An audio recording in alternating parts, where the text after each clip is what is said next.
asked, and I will acquiesce this request as a final gesture of respect. I was asked by the former town attorney to read his letter of resignation for the people and for the record.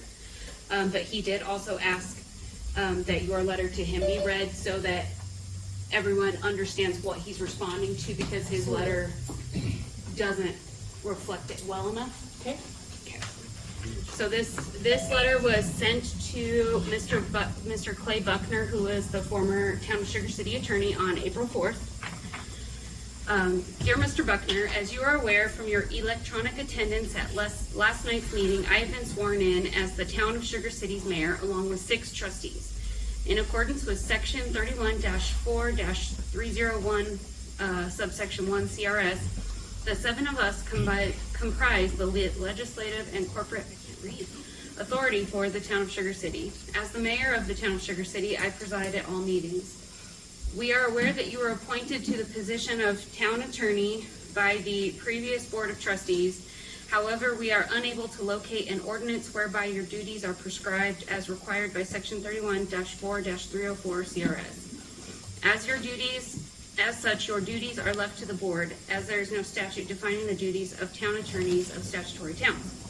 It is left to the Board of Trustees of each municipality to fix and determine the character of services to be rendered and compensation to be paid. And then you cited case law Kinsey v. Hoxton from 1935. It has come to our attention that you attempted to make contact with a single board member last night on her personal cell phone. You are directed that any/all communication pertaining and or related to matters of concern of the Town of Sugar City are to go directly through me. This Board of Trustees has been elected to improve the ethical and legal standing of this wonderful community. Any previous directives and or policies of the previous Board of Trustees that permitted or allowed you to communicate directly with individuals on the board that were not shared with the entirety of the board are hereby terminated immediately. As you are aware, the Board of Trustees voted last night to place Davida Moreland on paid administrative leave pending a hearing of the charges against her. As a reminder, you represent the Town of Sugar City, and the Board of Trustees of the Town of Sugar City is your boss. You report to us. There is a typo, so I will fix it. Sorry. You are hereby directed to cease and desist from all communication with Davida Moreland. As the town's attorney, you represent our interests and not Davida Moreland's personal interests. Any such communication would be outside of your official capacities and outside the scope of your office. Please provide me with an update on the status of the lawsuit filed against the Town of Sugar City for violations of the Open Meeting Act. In your update, please provide copy of any and all court filings, briefs, and or other communications pertaining and or relating to the lawsuit. Additionally, if I am not mistaken, you were in attendance at the executive session in question. If so, it would appear that you may have had a personal conflict that may professionally and ethically prohibit you from representing the Town of Sugar City. Please provide us with any and all notes, memos, recordings, or any other documentation you maintained pertaining and or relating to all executive sessions you attended for the Town of Sugar City. As you are aware, we have scheduled a hearing for Monday, April 8th, 2024. Therefore, please provide us by Sunday, April 7th, 2024, any and all email, electronic, text, digital, or other written communication you have had directly with Davida Moreland from January 1, 2024 to the present. Additionally, if Davida Moreland has called you during that time period, please provide us with the general nature of the phone call. One of the issues we are facing is that today is payroll and the town cannot make payroll because the town has insufficient funds. The trash fund is currently $800 in the hole. The previous oversight and management of this town cannot continue as it has. We look forward to the timely receipt of this information. If you have any questions, please feel free to email me so that such communication may be shared with the entirety of the Board of Trustees. Respectfully submitted, Cindy Carley. And then his response letter is dated April 5th. Dear Board of Trustees, this is my formal letter of resignation. While I had every intention of continuing to proudly represent the Town of Sugar City, on April 4th, I received an ill-conceived letter from the mayor, which gives me no choice but to resign my position as town attorney.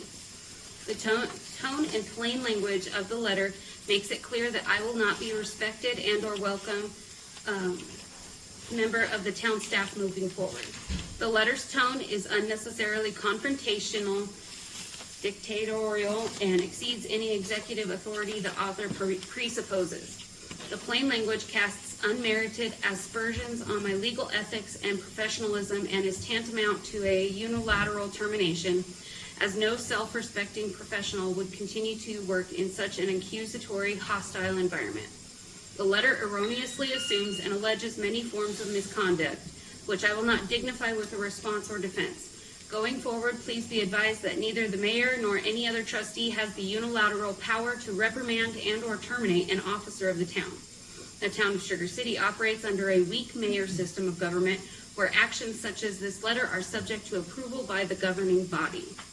In addition to the letter, what I saw at the Board of Trustee meetings on April 3rd, 2024 was not only appalling, but in violation of the Colorado Open Meetings Law, appalling because of the unprofessional, distasteful way in which the mayor treated the town clerk. Regardless of any issues between town staff and the board, no one deserves to be treated as Ms. Moreland was, and unless rectified, the board has shown they clearly don't deserve Ms. Moreland's selfless service to this community. In violation of the COML, because the board may not take formal action, such as notifying an officer of a termination action without properly noticing the same. Further, the mayor again exceeded executive authority by unilaterally removing Gary Massey from the board without first noticing the issue, public discussion, and without calling for a vote from the government body. If properly noticed and discussed, the board could have been educated of the truth, which is Sugar City has passed 4-year terms by ordinance, and that Mr. Massey is still in fact a sitting trustee.